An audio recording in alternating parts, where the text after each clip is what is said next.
Hello, I'm Alex Jones, and I'm a radio and television host based in Austin, Texas. And for many years, I've been exposing the criminal activities of the global elite, also known as the New World Order. In past films, we've documented the centralization of power, the move towards world government, the attack on the nation state, self-defense, the Second Amendment, family values, that is, the family itself, as well as private property rights. But time and time again in my research, I come, well, eye to eye with something that's even hard for me to believe.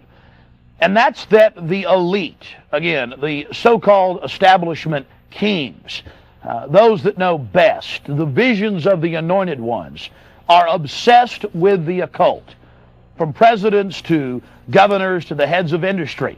We've all seen the stories of presidents and first ladies obsessed with their astrologers, making national policy decisions upon their recommendations. Spiritual guides, shamans in the White House. My friends, it gets far worse than that. Now, I personally am a Christian, but even an atheist should be concerned about the information we're about to bring forward in this new documentary film, The Dark Secrets Inside Bohemian Grove. You see, for over 120 plus years in Northern California, in Sonoma County, on a 2,700 acre secluded redwood grove, leaders from around the world, prime ministers, chancellors, presidents, governors, again, the heads of industry, banking, academia, the media, Hollywood, only a select few, a little over 2,000 people, travel there to engage in bizarre, ancient Canaanite, Luciferian, Babylon mystery religion ceremonies. At least that was the rumors. And so I went to the library and got on the internet and saw many of the mainstream news articles admitting that world leaders do indeed go there, and they fly into San Francisco and other surrounding cities and drive out into the rural hills and mountains of Northern California, and that these stories have been coming out that they worship some 45-foot stone owl god. And then I began to read some of the documentation on this Moloch character of the Old Testament, mentioned many times in Leviticus. That's in the Bible. Why are world leaders traveling to the middle of nowhere to worship this thing? Well, I had to check it out for myself. And I'm proud of my team. Mike Hansen, Violet Nichols. They traveled with me there. We talked to some of the locals discreetly. We successfully infiltrated, with the help of some of the locals and Channel 4, World of Wonder, British television that teamed up with us. And I successfully infiltrated through the Secret Service, through the guards, through the Sonoma County Sheriff's Department. We were inside 4 hours. That's only one day out of the 2 weeks that they meet there for the admitted Summer Fire Festival of the Bohemian Club. Well, basically that's enough for me. It's hard to even describe it with words, and I hope that our hidden cameras can give you at least a small piece of what I witnessed. To have world leaders engaging in this type of sickening behavior, oh yes, there's much more to come. Mock human sacrifices, they claim, just shocks the very foundations of what Americans believe their leaders to be. And then to have it intimately connected with world government. It doesn't make a lot of sense until you research history. All throughout history, spanning back into the mist of the beginnings of civilization, we see world leaders from the empires of old, from the Aztec kings and priests, to Babylonian leaders, to ancient Rome, engaging in twisted behavior. Could it be that when you have all the power and all the women and all the money and all the lands and all the art, you have to do something new? You have to go against the basic grain of humanity.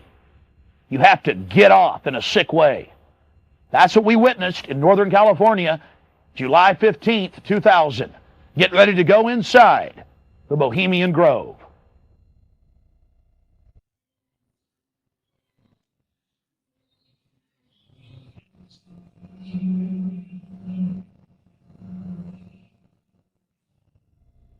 The Bohemian Club, as it's known today, was founded in 1873 in San Francisco in Northern California.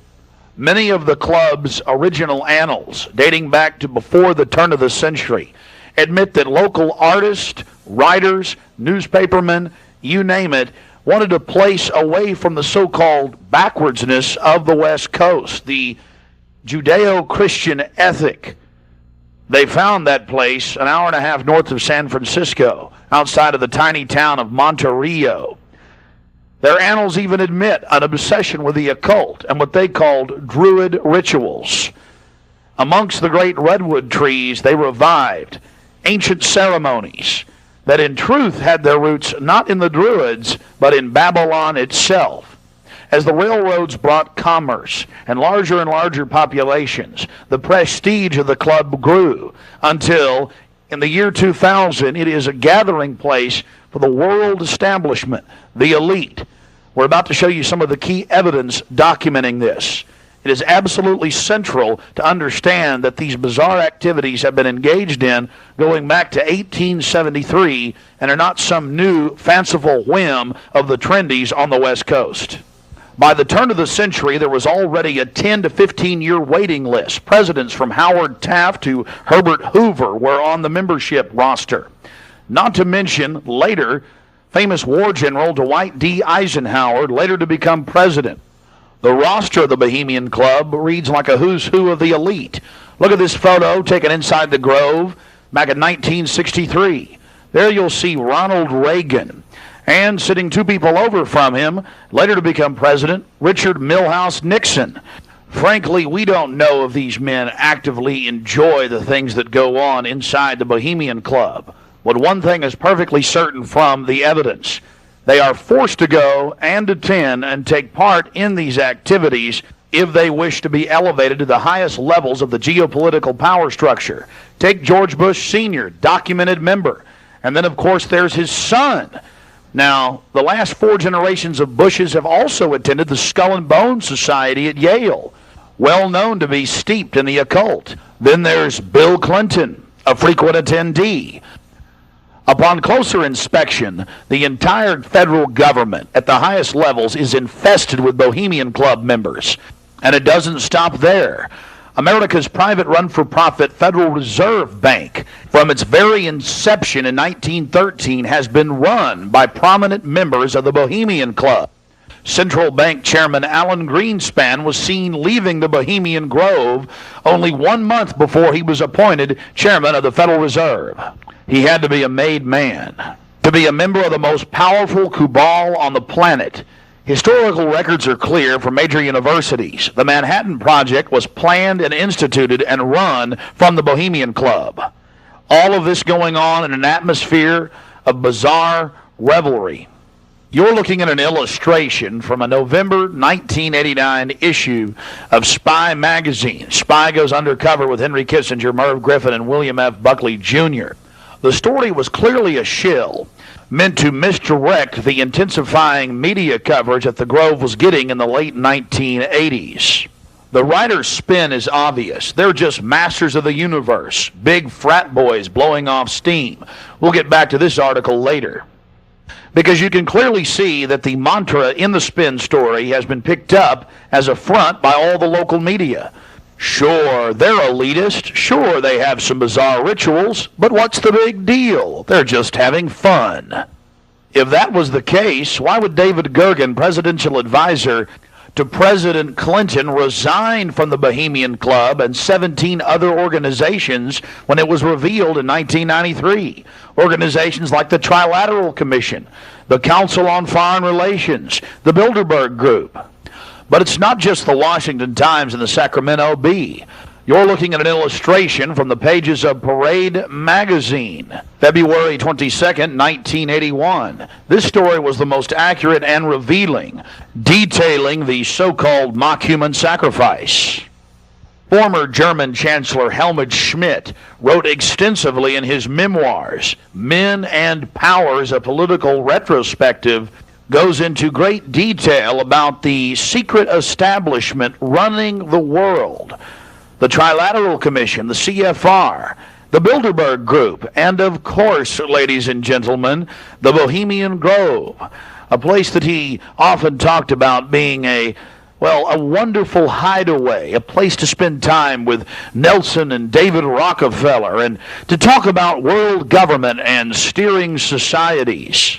On page 225 of Men and Powers, he talks about it being one of the most astounding places he had ever visited in the United States, and how that feeling intensified over the years with subsequent visits.